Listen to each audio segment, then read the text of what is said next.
Shalom, back with part 2. Let's continue here. All right. And you have he quickened who were dead in trespasses and sins. Okay.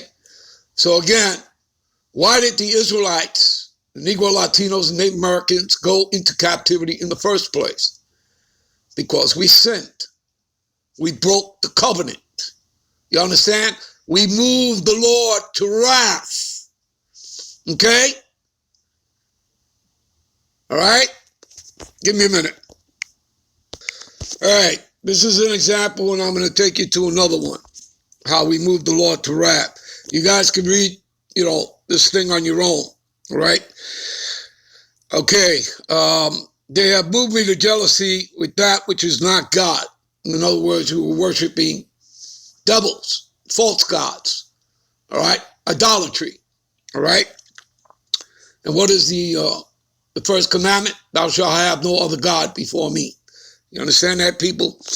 They have provoked me to anger with their vanities, and I will move them to jealousy with those which are not a people, and I will provoke them to anger with a foolish nation.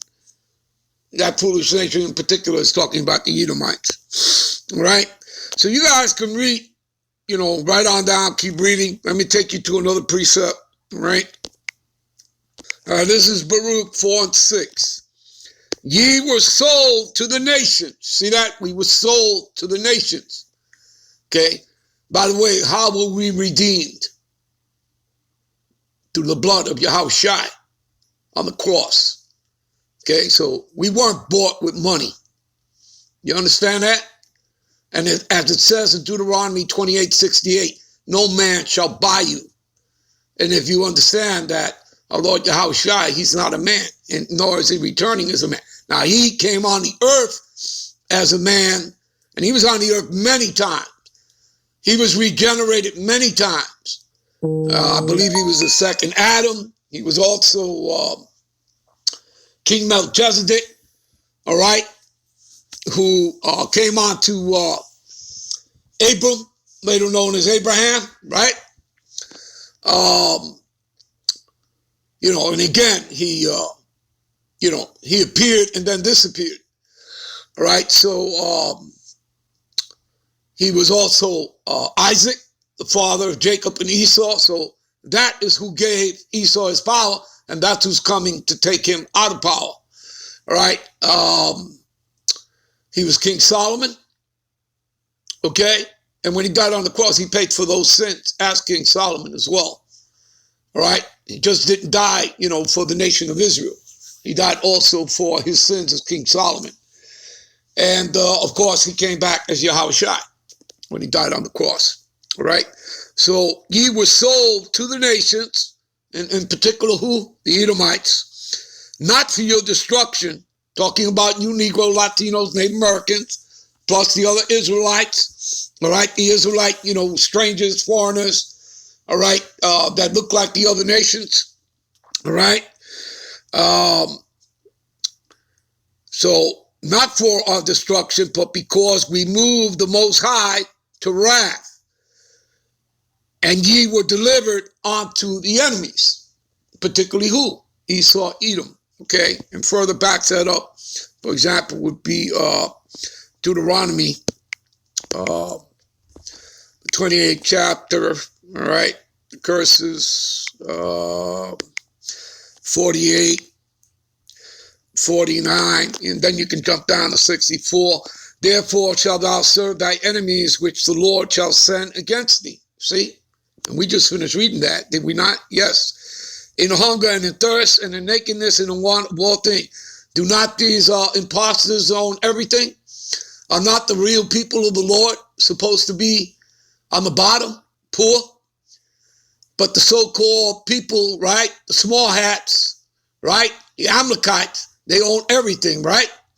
They also like to go by many other names, okay? What is that? What is it that they also like to call themselves? Oh, yeah, Zionists. That's right. All right. And he shall put a yoke of iron upon thy neck until he have destroyed thee. All right? See that? Verse 49, this is going to tell you who the Lord sent against us, right? Of the enemies, right? You know, the number one on the list, on the hit list. Go to Psalms 83, all right? The tabernacles of Edom, you'll see that there, all right? And all throughout the scriptures. The Lord, Yahweh, shall bring a nation against thee from afar and from the end of the earth, as swift as the eagle flight. See what that is? That's an allegory. That's symbolism. Who flies under the eagle? Well, that's the symbolism for the Edomites all throughout their history, going back to their Greco-Roman empires, all right? The British Empire, right? Rome, right? I already said that. Greco-Roman empires, the British Empire, Spain, France, okay? America, Babylon the Great. They all fly under the eagle. There you go, all right? Talking about the white man, all right? A nation whose tongue thou shalt not understand, because our language, for those of us who speak Spanish, that was not our primary language. We spoke Hebrew, okay? Do you understand? And then we took on the language of our conquerors. Jump down to verse 64 quickly here, all right? This is all to give you people background. And the Lord shall scatter thee among all people from one end of the earth, even unto the other, and there thou shalt serve other gods. See, false gods. Idols of worship, the heathen gods. And you're busy celebrating Christmas, you know, Easter, Thanksgiving, all nothing to do with the Most High and the scriptures. You're celebrating the Edomites, okay? And the destruction of Israelites. That's what you're doing. All right? Which neither thou or thy fathers have known, even a wood and stone. And again, that points right to the churches. The churches, the Lord doesn't dwell there.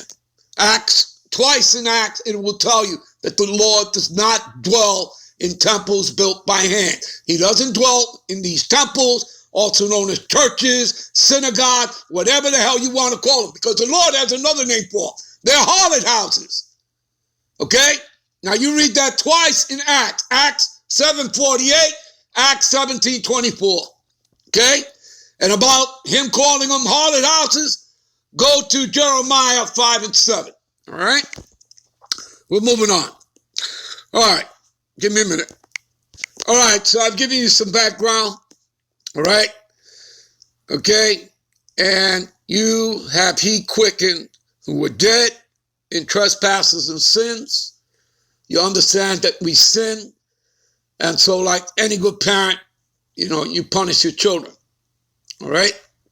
Now, was Esau supposed to do all the evil, wicked things that he did to us? Absolutely not. So he's got to pay for that. But he's got to pay going all the way back to the Greco and Roman empires when they first came into power. And the Lord requires the past. You'll read that in Escalates, the 3rd chapter, around the 15th verse. All right? So again, you know, I can't take you to everything, people, for time's sake. All right? Let's have a look at the word quicken, which, again, if we go here in the blue letter, you know, we can't pull it up because they don't have it there. No problem. Okay? No problem. So what we're going to do is, go to Google. All right?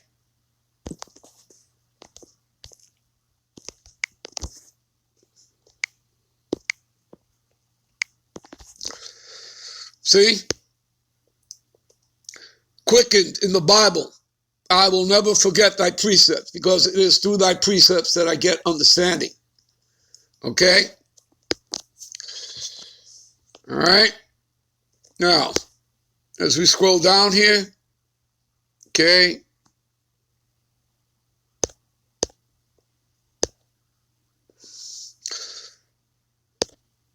What does it say here? What does it say? What does quicken mean in the Bible? The word quicken is used in the King James Version of the Bible, and it means revive. You see that? To make alive. Okay? Okay? is living. It is quickened. Okay? One who revives or communicates life, reinvigorated. Okay? Those are the bones, right? The dry bones, right? From the valley of the shadow of death. Do you understand, people?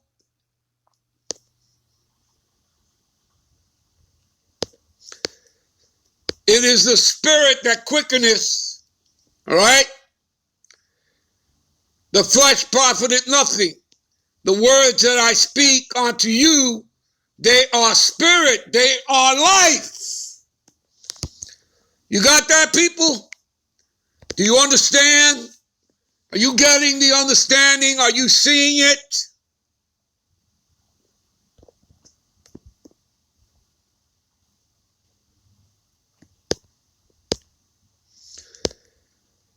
All right? Well, anyway, we're not going to go further into that. All right, let's get back. All right. Okay. So I believe you people have the understanding. All right. Where in time past ye walked according to the course of this world. What do we mean by that? Colossians 2:8 is an example of that. Okay. We weren't following, right? We were caught up in the world, right? Give me a minute. Right? We were caught up in the world, right? And he who loveth this world, the love of the Father is not in him, right? Right? We read that in 1 John, right? So anyway, what does it say here? Beware lest any man spoil you through his philosophies, like Kemet or any other BS philosophies out there. All right? Because it's all BS, people. All right? And vain deceits, deceptions, right? And lies. And again, that's what Esau uses. That's part of his strongholds, deceptions and lies. Okay? What is it? The Psalms 58:3? You know, the wicked, as soon as they be born, right? They go estranged from the womb as soon as they be born, speaking lies. The wicked. All right? Psalms 58:3. All right? Okay? So again, after the tradition of men, see, you're not supposed to be following men. All right? And the elect are not going to do that. And that's pursuant to Revelation, the 14th chapter. Read from verse 1 through 5. Okay? In other words, they were not defiled with women. What does that mean? We were not defiled by philosophies, by what? By the tradition of men, by the rudiments of the world, you see? And not after Yahushua. And see, we're going to follow after Yahushua. As it will tell you there, that's who the elect, that's what they're all about. They got tunnel vision. Okay? They're focused. They're not going to be deterred. Again, the elect of Israelites, as you read in Matthews, you know, the men of the Lord are not going to be plucked from the Father's hand. You understand that? As you read in Matthews, the 24th chapter, all right, you know, if it were possible, the very elect would be deceived. What does that mean? That the elect shall not be deceived. Do you understand, people? Okay? All right? All right, let's get back. Give me a minute. All right, we'll end this here and we'll be right back with part 3. Shalom.